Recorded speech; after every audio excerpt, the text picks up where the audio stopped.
Some games simply can't be put into a box. One that comes to mind is the Higurashi series, which can be described as a psychological horror sound novel slice of life utsuge. Yes, that's a mouthful, but it's the genre tags I'd use to describe everything this series offers. With Higurashi When They Cry, Chapter 8, Matsuribayashi's retranslation now available in the West, we can finally conclude the series. I will say that if you haven't played the previous chapters, this is probably the worst place for you to be right now. That's your spoiler warning.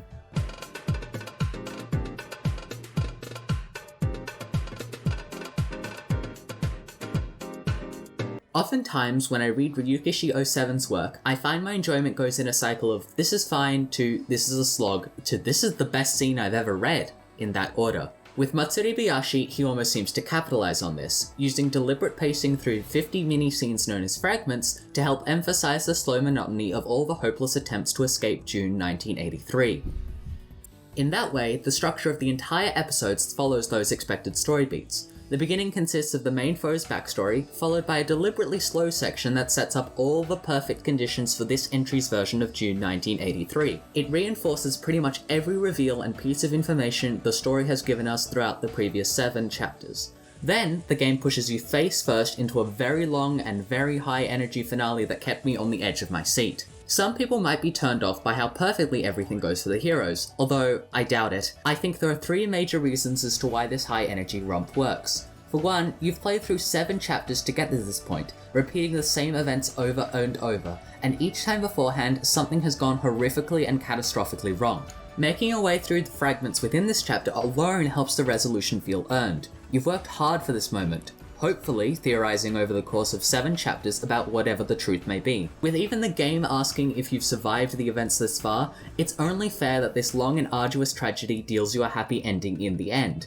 It felt like 100+ years in the making. The story also ends up being in line with the overall tone of the series. Despite me calling Higurashi When They Cry a psychological horror game, that was only the beginning. Back when the story and the cast were still shrouded in mystery and you had no idea what information you could trust or what actions you could take. With no more information to find and all the facts have come to light, Higurashi is a story about the power of friendship and looking out for each other, albeit one with a touch more murder than others. And this story doesn't pull its happy ending out of its ass either. Just because these are kids without superpowers doesn't mean they can't fight when they need to. Every tool the heroes use has been something set up in previous arcs in this 50-hour-plus journey, whether you realized it or not. Satoko's traps, Mion and Shion's training during the dam protest, Keiichi's batting swing and skill as a speaker, Rika knowing a miracle can occur if everyone believes, Dr. Airi's protectiveness of Satoko, Akasaka's determination.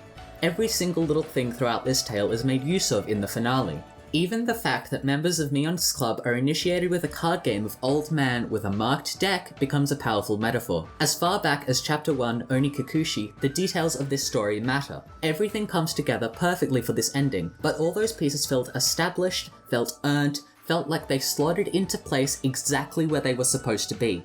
Impressive for a story written by one person. Speaking of the game coming from one person, Matsuribayashi's presentation is charmingly rough around the edges. The backgrounds are filtered photos of real locations, and the sprites aren't very conventional for a visual novel, but it really does grow on you and reminds you that for the first few chapters, Ryukishi 07 was writing alone. But, as time went on, the author was able to get more people on board with the project, to the point that the final episode plays a vocal theme over the credits. Alongside the last 4 chapters having author's notes at the end, it becomes almost comforting to know that while the production value was very indie, it was most certainly made with love. With various credited people coming together, a miracle really can happen.